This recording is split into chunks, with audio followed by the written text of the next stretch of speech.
नमस्कार, आप देख रहे हैं लाइव टीवी एक्सप्रेस और मैं हूं आपके साथ ज्योतिका। आइए रुक करते हैं खबर की ओर। भाजपा को लगा झटका। पूर्व जिला अध्यक्ष दयाशंकर मिश्र को बसपा ने बनाया लोकसभा प्रत्याशी। बहुजन समाज पार्टी का सम्मान दयाशंकर मिश्र को लोकसभा प्रत्याशी बनाया। बस्ती लोकसभा चुनाव की तिथियां घोषित होने के बाद प्रत्येक लोकसभा क्षेत्र में चुनाव की सरगर्मियां बढ़ गई हैं।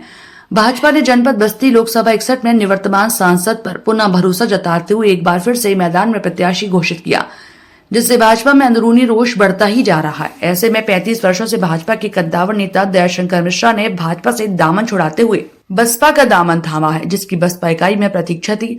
बसपा सुप्रीमो ने बस्ती जनपद के लिए बेहतर प्रत्याशी के लिए विशेष खोज शुरू की थी। ऐसे में भाजपा के वर्षों उपेक्षित मृदु स्वभावी दयाशंकर मिश्रा को अपना उम्मीदवार घोषित किया गया। जिस बसपा में टिकट के लिए धनबल की जरूरत होती थी, आज वही बहुजन समाज पार्टी ने बगैर संकोच दयाशंकर मिश्रा को पार्टी में उचित सम्मान के साथ प्रत्याशी बना दिया है, जिससे दयाशंकर मिश्रा का कद ऊंचा हो गया है। जहां एक तरफ दयाशंकर मिश्रा के शुभचिंतकों में खासा उत्साह है, तो वहीं भाजपा के खेमे में लोग बधाई और जीत की अग्रिम शुभकामनाएं दे रहे हैं तथा सत्तासीन पार्टी का खेमा कई भागों में बढ़ता नजर आ रहा है। प्रथम वर्णी भी दयाशंकर मिश्रा के चुनावी मैदान में आने से हरैया परिक्षेत्र का चुनावी तापमान कुछ बदलने सा लगा है। यही नहीं, मधुर स्वभावी होने की चर्चा अन्य पार्टियों के लोग कर रहे हैं और कह रहे हैं कि दयाशंकर मिश्रा जैसे उदारवादी नेता की पहचान भाजपा तथा हरैया क्षेत्र तक ही है, लेकिन बसपा से लोकसभा उम्मीदवार होने से बस्ती जनपद के चुनावी संघर्ष त्रिकोणमयी होने की पूरी संभावना प्रबल होती जा रही है। तो वहीं बसपा प्रत्याशी से संक्षिप्त मुलाकात में उन्होंने बस्ती मीडिया से बातचीत की। श्री मिश्र ने कहा कि जमीन से जुड़े होने के कारण किसी भी पार्टी के लोग मेरा समर्थन कर रहे हैं। सत्ता के बड़े बड़े पदाधिकारी हमारे संपर्क में हैं। आने वाले समय में बस्ती लोकसभा क्षेत्र में बसपा का परचम फहराऊंगा। आज मैं कार्यकर्ता हूँ, साथ बैठक करके अपनी अलग जाग रहा हूं और जनता में भारी समर्थन मिलने के कारण मुझे महसूस हो रहा है कि यही 10 साल पहले हमें कदम उठाना चाहिए था। अगर ऐसा होता तो आज मैं सांसद बस्ती जनपद का रहता, लेकिन मैं अपने उसूलों पर बार बार उपेक्षा का शिकार हुआ हूं। आज मैं अपने आप को स्वतंत्र महसूस कर रहा हूं। बस्ती से ब्यूरो अनिल शुक्ला की रिपोर्ट। तो एक तरफ तो मैं भाजपा के प्रत्याशी भाई हरीश द्विवेदी जी मेरे सामने हैं, उनका भी चाल चरित्र चिंतन 10 वर्षों में भाजपा ने भी देखा और बस्ती की जनता ने भी देखा। ऐसा क्या कारण बना कि आपने भाजपा को छोड़ा और आप 35 वर्षों से कद्दावर कार्यकर्ताओं में से गिने जाते रहे हैं? मैं देखिए, मुझे लगा कि मैं भारतीय जनता पार्टी में अगर आगे रहूंगा तो कार्यकर्ता बन के ही मुझे निपटा दिया जाएगा। मैं बस्ती जिले की ना सेवा कर पाऊंगा और ना मैं नेता बन पाऊंगा। इसलिए जब बहुजन समाज पार्टी ने मुझे ऑफर दिया तो मैंने उसको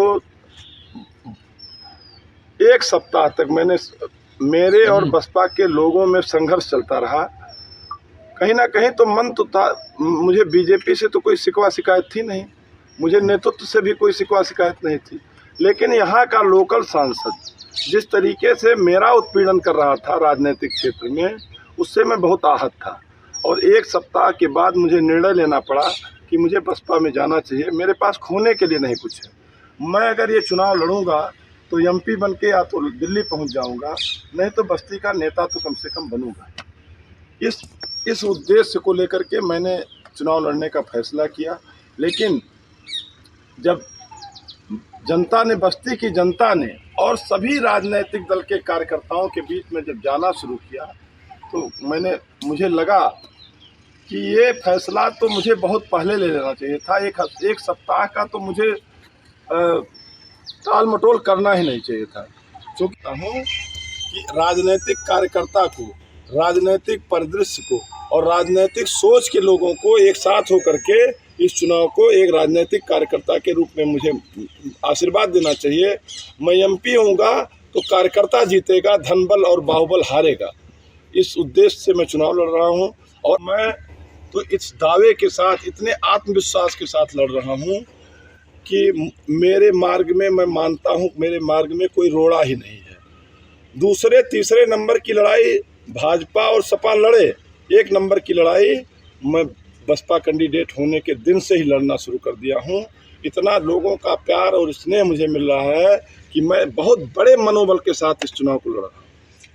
ऐसे में आपको जनता को, राजनीतिक कार्यकर्ता ईमानदार होता है, उसका चरित्र चिंतन ठीक होता है तो जनता हाथों हाथ ले लेती है।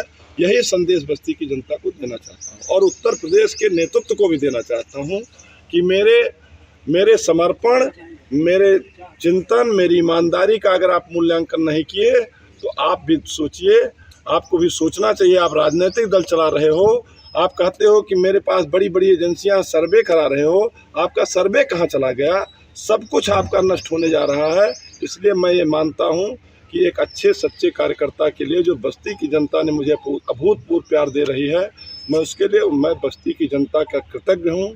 मैं उसकी सेवा करूँगा और जिस ढंग से करूँगा वो अपने आप में एक मील का पत्थर साबित हुआ। बहुत बहुत इस खबर में बस इतना ही। बने रहिए लाइव टीवी एक्सप्रेस के साथ।